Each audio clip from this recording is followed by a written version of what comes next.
বেশ কিছুদিন ধরেই ইরান যুক্তরাষ্ট্রের মধ্যে চলছে প্রস্তাব আদান প্রদান।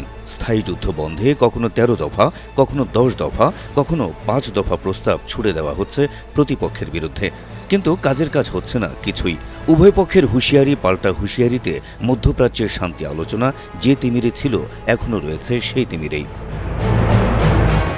স্থায়ী যুদ্ধ বন্ধে সবশেষ ইরানের প্রধান দাবি যুক্তরাষ্ট্রকে সব ফ্রন্টে যুদ্ধ বন্ধ করতে হবে, ইরানি বন্দর অবরোধ প্রত্যাহার করতে হবে, ভবিষ্যতে হামলা না করার নিশ্চয়তা দিতে হবে, যুদ্ধের ক্ষতিপূরণ এবং হরমুজ প্রণালীর উপর ইরানের সার্বভৌমত্বের স্বীকৃতি দিতে হবে। তার আগে যতই হুমকি ধামকি দেওয়া হোক, ইরান তার অবস্থান থেকে এক চুলও সরবে না।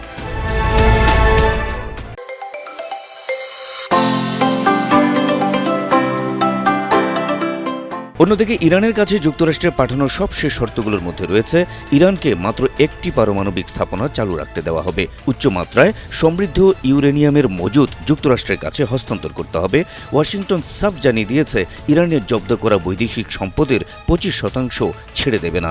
ইরানের চাওয়া অনুযায়ী যুদ্ধে কোনো ক্ষতিপূরণও দেবে না যুক্তরাষ্ট্র। ইরানকে দেওয়া যুক্তরাষ্ট্রের এই শর্তগুলো মানা না হলে কিংবা এর সঠিক জবাব না পেলে পরিস্থিতি হাতের বাইরে চলে যাবে বলে সতর্ক করেছেন ডোনাল্ড ট্রাম্প। দিয়েছেন ইরানে ফের বড় ধরনের হামলার হুঁশিয়ারিও।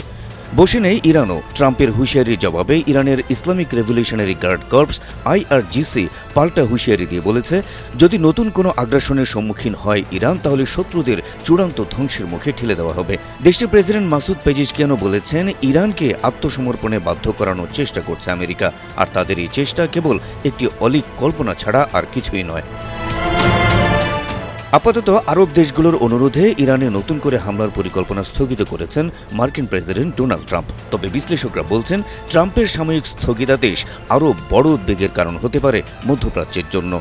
যে কোনো সময় তার এই সিদ্ধান্ত থেকে সরে এসে হামলা চালাতে পারেন ইরানের ভূখণ্ডে।